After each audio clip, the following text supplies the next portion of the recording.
Good morning. I just had an awesome breakfast at the Medina Social Club and now I'm heading to go meet up with a driver at the Blue Gate, and this is my morning walk. But for now I'm just going to meet them, then we're going to do a day trip to Meknes, Road-Volubilis, and Moulay Idriss, which is another historic, awesome town. But for now, I'm a little late, so I'm gonna start heading up, getting there quick. I headed through the streets of the Medina to the main Blue Gate to meet up with Group Morocco Travel and my driver for the day. As we drove out of the city, we saw the giant palace located within Fez, and I learned that the king actually was living in Fez.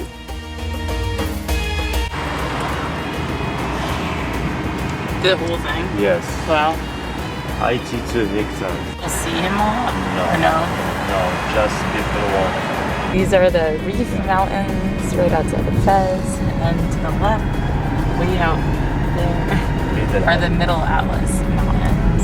And we're heading towards Meknes right now, and Moulay Idriss, and Road-Volubilis. So the garden for the king is down here, and the roads are very, very pretty. My guide told me that the king must have been there because there were guards outside. Finally, we began our journey into the countryside, headed towards Road-Volubilis and Moulay Idriss. By far, this was one of my favorite rides in Morocco. Passing olive farms and mountains, we finally made it to the largest reservoir in Morocco. Yes. In French, it's called barrage. Barrage. Barrage. Stopped on the side of the road, and there was this beautiful panoramic of a reservoir. There's like around 42 in all Morocco that help give water and generate electricity for the people here from the countryside to the cities. But for now, we're gonna hit the road, and the next stop will be Road-Volubilis. So yesterday, Fatima, she organized this for me. She helped me get set up with this other tourism company to go on a day trip to go to Meknes, Road-Volubilis, and Moulay Idriss. And we get to stop at nice places like this and take our time on the way to Meknes and the Roman ruins. But for now, I'm really enjoying my trip, and we have this really, really nice car behind us. And yeah, so it's very comfortable along the way and private. I'm very excited to take you along with me and to explore more. Grenadines were in season and plentiful, and we had some on the side of the road. So we just got a bunch of grenadines. Now we're heading out. I was constantly surprised by the change of landscapes, including the vineyard we passed on the road. This one? Yeah. Wine? For wine. But people don't drink in Morocco. Yes. Meknes is not Asian. Oh, got it. We just were driving around the corner, and then all of a sudden we see Road-Volubilis, the Roman city, and it is so cool. It just like pops out of nowhere in the countryside, and the views are just like stupendous as we keep going. I mean, it makes it hard to fall asleep in the car, even though, because the views are just so cool. Let me know in the comments, did you know there was a Roman site in Morocco? I honestly did not until I was researching for my trip, but I was pleasantly surprised. So it's kind of crazy, but I'm here in Walili, as the Moroccans call it, or Volubilis, or Volubilis. I don't know, it's a difficult name to pronounce, but Walili is actually easier for me, and that's a Moroccan name, so let's go with that. But when you come here, you originally find all of these columns and pieces that were a part of this metropolis. In here you can see there's written in Roman, and yeah, there's actually one thing I like about this place is they have the descriptions in French, Arabic, as well as English, so you can read it. Or if you really want, you could take a guided tour. They cost about 200 dirhams when you arrive, or you can just pay the 70 dirham entrance to be able to enter in, do your own self-guided tour. So between my Moon travel guide as well as the written stuff, I just decided I wanted to take a walk on my own through this beautiful part of Morocco and see some of the Roman history that was left behind. So I'm off to go check out the Walili ruins, and when you come here, you'll be told it's like pretty big, and it actually is. It's 42 hectares big in size and is very, very extensive. But I'm gonna try to do my best to show you around with my little self-guided tour. What I like is they have these maps that have little key to tell you where to go for what things. Morocco's Amazigh tribal kings actually lost control after the fall of Carthage to the Romans in 40 AD. That's when they started establishing their foothold in Morocco. But one thing that did occur here was the trade and economic prosperity that grew during the Roman period. Then Walili, or Volubilis, was the end of the Roman road, and this was where trade really prospered. This is one of the many reasons why I love solo travel. Being able to take my time to explore and let my mind and curiosity wander in sites like Volubilis. Between my guidebook, my map, and my imagination, I was definitely entertained. Done with searching for the truth, somewhere else when I just want you. So right now we're in front of the House of Orpheus. This was the only large upper class house located in the south neighborhood. It's pretty special looking. There's way more intricate details than those smaller ones that we saw as we walked in. But you come in here, you already see the rooms are larger. There's some ornate columns there, and it just is large, and probably like it was on top of the hill, so it meant they were more important and closer to the capital, which is up there. Really cool. This place is awesome. I just love it. There's actually signs in between that and my book. I'm able to get a good understanding of what to see and what's going on. But the reason why they settled here is on two sides they actually are surrounded by a river, and it just makes the land more fertile here. Even driving in, I saw tons of fields where they made grenadines, or I think they're pomegranates, but it was so delicious, and you could see that there was a fertile farmland here, and that's why the Romans would want to be here compared to the Sahara Desert. But it's definitely something. I'm getting closer and closer to the Capitol buildings, and it is something else. I did not expect to find a piece of Rome in Morocco, but I'm loving it. Behind me, you'll see these are the thermal baths of Gallienus. So there's a lot of natural springs here, I overheard one of the guides saying. And this was one of the bathhouses, like the Roman bathhouses you could find everywhere from Bath in England to Morocco.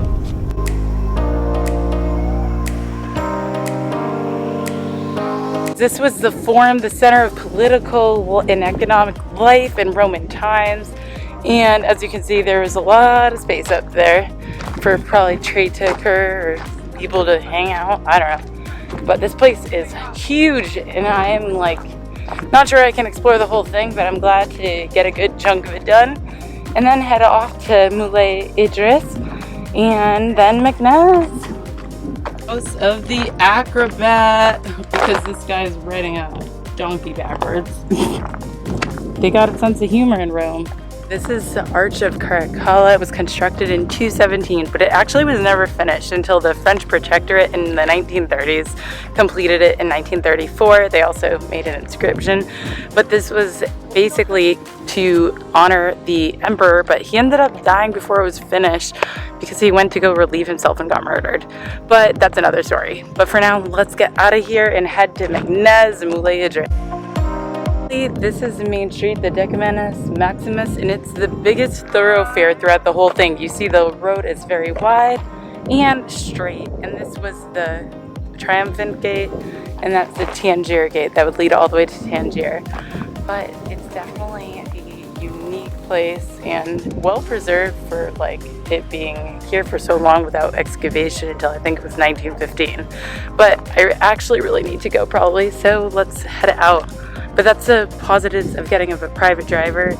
You can take your time and do as you wish, and I'm really enjoying that right now and being at my own pace.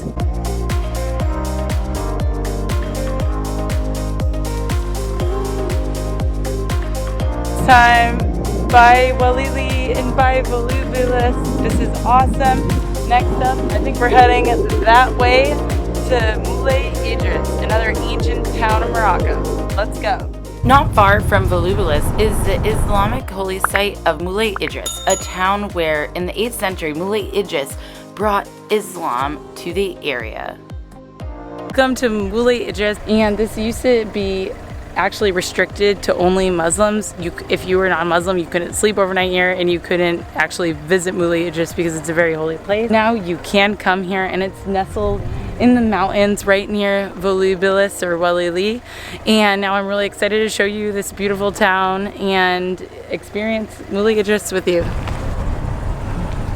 So guys, this is actually the mausoleum of Moulay Idriss I. Another thing to note is Moulay Idriss I was actually related to the Prophet Muhammad. So this is definitely a very holy place where non-Muslims cannot go inside, but Muslims can go inside, and they come to pay their respects to Moulay Idriss I and pray. After walking around a little and exploring the outside of the mausoleum, it was time to head to Meknes because I wanted to have some time to explore the UNESCO World Heritage Site, one of the imperial cities of Morocco. You can see why it enjoyed the status as being the capital in the 17th century. Seeing the grand gates as you enter the walled city. So finally in Meknes, and this is Bab Hamis. And that means Saturday, and they look like a pretty nice gates, and it's pretty busy. This is the main gate until you get into Bab Mansour, which is inside the city walls. I'm very excited to get some food because I'm hungry, but these look super cool. As we drove into the walled city, we passed the Mellah, or the Jewish neighborhood. Since the Spanish Inquisition, Jewish people called Morocco home, reaching a peak population of 300,000 in the 1950s.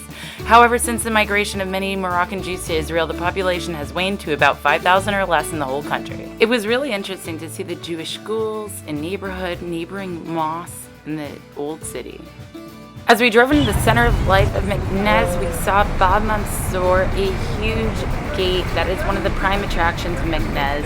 It was built in 1732 by Sultan Moulay Ismail and overlooks Hadim Square, where there are restaurants, cafes, and markets. Why did he decide to build an imperial city? Because he wanted to impress a French princess who rejected him to build something that rivaled Versailles. We just got here in Meknes, and I'm outside of the mausoleum of Moulay Ismail. And then I'm just gonna head into the Medina and see the Bab Mansour gates and grab some food and coffee, and then head back to Fez. But so far this day trip is so awesome, and I'm having a good time exploring alone in Meknes. Standing below the massive Bab Mansour, you realize the rich details of mosaics and stone carving. Good afternoon, I'm here in front of the Bab Mansour gate. It is beautiful and massive compared to any of the other gates that I've seen. But right now we're in the main square, right in front of it, and it looks so good. I'm gonna find some coffee, food, explore maybe Madrasa, which is the schools, and then who knows what. But let's go explore Meknes. Wandering the labyrinth of the Medina, I found the Madrasa I was searching for. So as we walk into our first Madrasa, it is actually so cool. You just see the light coming in after you walk through the Medina and find it to be quite dark. All of a sudden you walk in here and it's just full of light. And these were schools, and some are still in use today. There were 4 of these. One's in Fez, one's here in Meknes, but they're just so ornate in their design with the architecture. Check this out.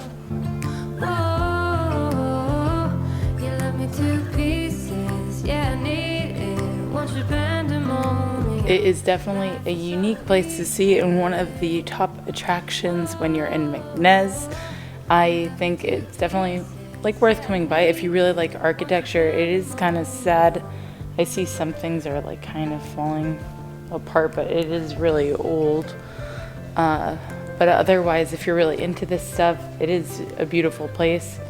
It costs 60 dirhams, so it's on a bit of the expensive side.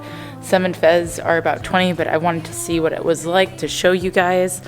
And my lunch only cost 15 dirhams, plus I still have 3 cookies from that. So, hey, what can you do but try something new? And this is definitely a place to come with a lot of history.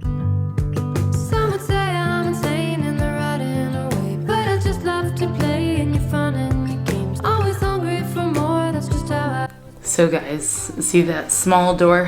For size, I'll show you how small it is. If I tried to go through, I would hit my head. So I have to dunk But these madrasas, the kids actually lived in them, and there were dormitories as well as schools. I wonder actually how many people fit in these rooms because they're quite small. Check it out. This is my backpack, by the way. Don't worry, no kids are in school here anymore at the moment. And then, wow.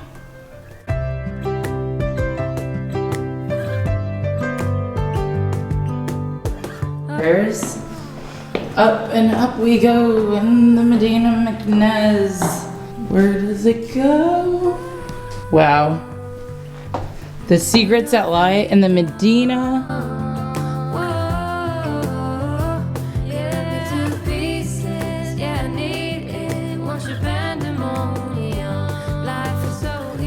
Funny because every time I try to leave because I think I'm done, somebody points me in another direction, and I think this is so cool, so I had to take out the camera again. But here we are in another room. Wow. This is something else. Before heading out of the Medina, I grabbed some coffee to go and then headed back towards the meeting point with my driver. But of course, I ran into another attraction, the Habs Qara prison. Behind me over my right shoulder, you can see the prison of Qara. This is an underground prison that could house over 40,000 people underneath the ground, which is why you see all these things popping up. They're vents to allow all the prisoners that would be down there to breathe. But this has been here around since the 18th century. Moulay Ismail had a kind of a rep as being a pretty tough leader, and it probably can be seen by the fact that he built a prison underneath us. Yes, I mean under the ground for 40,000 prisoners. 40,000. And it's named after a prisoner who was said he could be released if he could build, a Portuguese prisoner, a prison that could house 40,000 people. And I'm pretty sure he succeeded. But I really wonder, what do you think happened to him? Do you think he was released? I don't know. But he did build a pretty epic prison that you can still visit today. It costs 60 dirhams. Most of the things here that are historic and that you can enter cost 60 dirhams. It's just like all around Meknes. But it's definitely something, if you're really interested in prisoner or war history, that you might want to check out while you're in Meknes. Alright, so it's about time to head back. I've been going at it since around 10 a.m. today, and it's almost 6 o'clock, and I want to get back before it's too late to Fez. But as you can see, it is so pretty here, and Meknes is much smaller than Fez.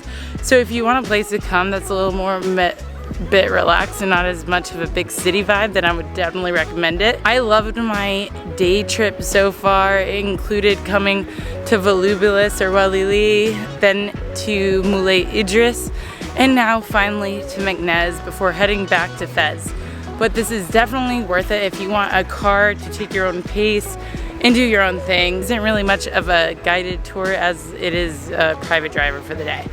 But I'm very excited to head back. After meeting the driver, it was time to hit the road. We passed by the King's Palace on the right and the Medina on the left. The walls were massive, and there was definitely so much to see here. You could stay longer for a day, but it was time to head back to Fez. Saying bye to the old city and driving through the new, it was interesting to see the juxtaposition of old and new Meknes. As we drove back, the sun set and we arrived to Fez at night, where I enjoyed my last night before heading off to Chefchaouen the following day. If you enjoyed this video, then please hit subscribe and the notification bell so you're made aware of the video for the Blue City next week. And as always, let me know in the comments if you have any questions about visiting Morocco.